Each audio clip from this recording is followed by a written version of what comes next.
My name is John Pulse, and I'm the president of the Rocky Mountain Beard and Mustache Club in Cheyenne chapter. And what we're doing is we're having a beard and mustache competition June 11th at the Asher Building at 15th and O'Neill, all to support Dogs and Tags of Wyoming PTSD TBI, which is post-traumatic stress disorder and traumatic brain injury. Because what Dogs and Tags does is they take rescue dogs from the shelters in the local areas, they pair them with people with disabilities who cannot afford a service animal. We take care of their shots, their microchip, and their records, and then give that person the dog for free. So it takes care of the basic cost of a service animal, giving a rescue dog a home and a job so they feel needed, and a person that needs a service animal that couldn't get one that they dearly need. All right, there we go. So if we have any problems with the paranormal, who should we call? Oh, me. Ghostbusters, of course. All right, so I'm sure you're aware of the big controversy that's been going around the new movie, and it got the most dislikes of any trailer ever. And I was just wondering what your opinion on it is, and what your opinion on the whole backlash is. Wait, you've seen the movie? No, I haven't seen the movie. Oh shit! But what I've been telling people who always tell me what I think of the movie is, I mean, how many times have you seen a bad trailer, but it was a really freaking good movie? I can't just judge it by the trailer until I actually see the movie. So, even though the trailer was kind of messed up, kind of confusing, but I'm willing to give it a shot. It's got a lot of credit backing it up. Ivan Reitman backs it up, and so is Dan Aykroyd, so there must be something to it, that we're not seeing. But hopefully, when it comes out, I can give my true opinion on it, so I can't wait to see it anyways, so. Yeah, I'm definitely excited to see it anyway.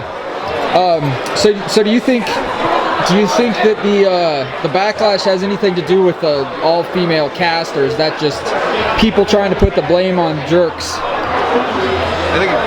I don't know. I would say partial. I don't know. It's hard to say with this day and age, with the election going on and everything. It's just racist and running rapid and shit. Idiots sure can be loud. Yeah, they sure can. They sure have the loudest voice. That's for damn sure. The vocal minority is good at ruining a lot of stuff. That's for sure. Right. But yeah, I don't know. I kind of see it partial of that. But, yeah. But I think it's something that people are. The Hollywood is ruining the image of these old classic films and doing reboots constantly. I mean, it's been a constant surge of reboots, and that's what people are sick of. I think. Yeah, and the majority of the reboots, let's be honest, haven't been that good. Right. And I mean, how many times do these Hollywood producers actually go to a library and look at all these good novels that have not made into movies at all? It'd be great to see the movies. That is a great point. Did you see Civil War? Are you Team Iron Man or Team Cap? I have not seen it yet. Don't get me wrong. I am more of a DC guy. Sorry. Did you see Batman vs Superman? I did see that last week. What did you think about it? I did think it was fairly good. I mean, it's to be expected for a live action movie, but I am more in the DC animated universe. I just love the animated universe. I love the Killing Joke is coming out here soon. Yes, I cannot wait. Yeah, the Killing Joke comes out in July, and it's Kevin Conroy and Mark Hamill. Right? It's going to be the best DC movie ever. But to get back to your question, Marvel though, I would say Team Cap, because I will see that movie here eventually. So nice. So it's pretty awesome. All right, so your name, and you said you're from Wyoming, correct? Yeah, Casper, Wyoming. My name's Mike, but I go by Machete Mike for all my handles and everything like that. So. Okay. What do you think of the Cheyenne Comic-Con so far? I think it's a really great first start to coming out, and I hope it evolves to something really great because our state needs something like this, and I fully support it. Want to see it get huge.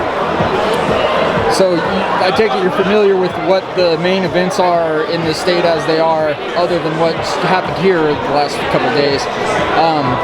How do you think this is going to compare to those, and how much more awesome is it? I think it's a lot better, and I think that we have a huge demographic for this kind of business, and it's about time that it was available for us who live in this state to not have to travel all the way to Colorado or all the way to Utah or New York and have it at home finally. It's about, I'm so happy that we're doing it, so. How do you think the response has been? How would you judge it? I would say this is a great first response. It was impossible to get parking. We had shuttles bringing people in all day, and I think that's a good first impression for sure. Right? I think honestly we just need a bigger place. Cool. What's the buzz within the cosplay community around it? What do you think everybody's saying? Is there a generally good vibe about it? Since it's happened now and it's going on, or? I think a lot of people that have been waiting to do cosplay and wanting a place to do it, that we finally gave that to them here. So I think there's a great response, and a lot of people are going to be able to start joining this community and really pushing it forward. So. All right. Thanks a lot, man. You got any words of wisdom, parting words for people that might be a little skeptical of Cheyenne Comic Con next year? You know, when we have our next con next year, and it's going to be humongous, you're the odd man out if you don't dress up. It's a lot of fun. Just come hang out and have a good time. All right, so ventriloquist dummy. who are you guys and what are you doing here? So we work at Painted Moth Tattoo. We're a local tattoo shop here in town. We're just here promoting. We have Tori here looking super pretty. She pierces for us. Cool. My name is Chelsea. I do tattoos too. Then there's some other people there, and we usually just like having a good time. There's some other people. There are some. Okay, so there's Nate. Nate is here. He's guest spotting. Let's go. We have two other artists, Bill and Chris, working there. We have a varied number of styles sometimes. And we're just really enjoying seeing everybody be out here. We love that whole like eccentric fandom base and the enthusiasm that it brings to like everything, and the love that it like incorporates into people's lives, just being that interested in something, anything for that matter. So art and fun times and just like a good atmosphere. What do you guys think about all the people that have come out for the non-locals that have come out just to see the Cheyenne Comic Con? How's everybody been? What do you think? What's your opinion of it? Everyone's been awesome, like super friendly. Like there's a lot of people that came from out of state. A lot of people. It's wonderful. I think it's a wonderful opportunity for Cheyenne to like blossom and kind of grow from it. And maybe so like people from out of town that we are our own city. We have our own place. Definitely. We're not just Cheyenne Frontier Days. That's right. We have other interests. For sure.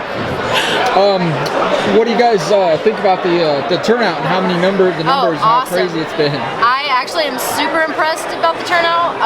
There's a lot of people. A lot. Like I think someone was saying, I don't know if it's entirely true, but there might be another one next year for Cheyenne, which is super awesome. And it's just to get all the nerds together and just party it up and nerd out together. I love it. It's cool to see the community come out in support of something different. Yes, no, totally. Oh, yeah. She got to have the best day of her life today. Yeah. Thanks to Comic-Con. I met my fangirl person, Olivia Olson from, she's the voice for Marceline on Adventure Time. I totally fangirled out. Bad. Are you a Rick and Morty fan? Yeah, I do. Adventure Time is probably the #1 though. I have a Marceline and bubblegum tattoo, and then I saw that she was here and I was like, yes, I'll pay $40 to take a picture with you. Please hug me. Look at my tattoo. Drool. Right on. And all right, one more time. What's the business we're talking about again? We are Painted Moth Tattoo and Piercing. Where are you guys located and at what's your number? 913 Campbell Avenue, and you can reach us at 307-514-5099.